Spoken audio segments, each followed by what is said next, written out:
Khesari Lal Yadav new house किसी महल से कम नहीं है खेसारी लाल यादव का घर। जी हां दोस्तों, खेसारी लाल का न्यू घर जो बन रहा है उसकी कीमत जानकर आपकी होश उड़ जाएगी। Khesari Lal Yadav new house Bhojpuri actor Khesari Lal Yadav अपना नया घर बनवा रहे हैं। उनका अब तक का सबसे महंगा घर है। एक्टर का घर किसी महल से कम नहीं है। उनके इस नए घर की चर्चा हर तरफ हो रही है। एक्टर अपने इस घर पर पानी की तरह पैसा बहा रहे हैं। पहुंचे हैं एक्टर का गाना आते हैं सोशल मीडिया पर ट्रेंड करने लग जाता है। एक्टर अपना नया आलीशान घर बनवा रहे हैं। इस घर में तमाम सुविधाएं मौजूद होगी। खेसारी ने इस आलीशान घर को अपने मेहनत के बल पर बनवाए हैं। रिपोर्ट के अनुसार इस घर का कीमत करीब 25 करोड़ है। एक्टर का ये 4 मंजिल घर किसी महल से कम नहीं है। एक्टर के इस घर को उनके पिता मंगरू यादव की निगरानी में बनाया जा रहा है।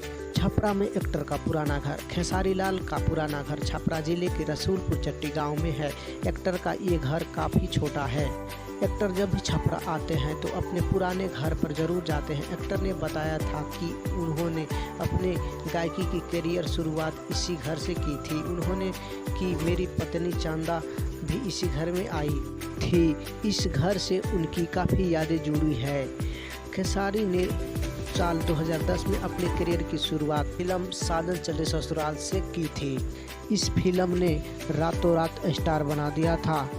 खेसारी एक्टर ही नहीं शानदार गायक भी हैं। एक्टर की फिल्म भोजपुरी इंडस्ट्री में धमाल मचा रही है। खेसारी की सोशल मीडिया बहुत तगड़ी फैंस फॉलोइंग है।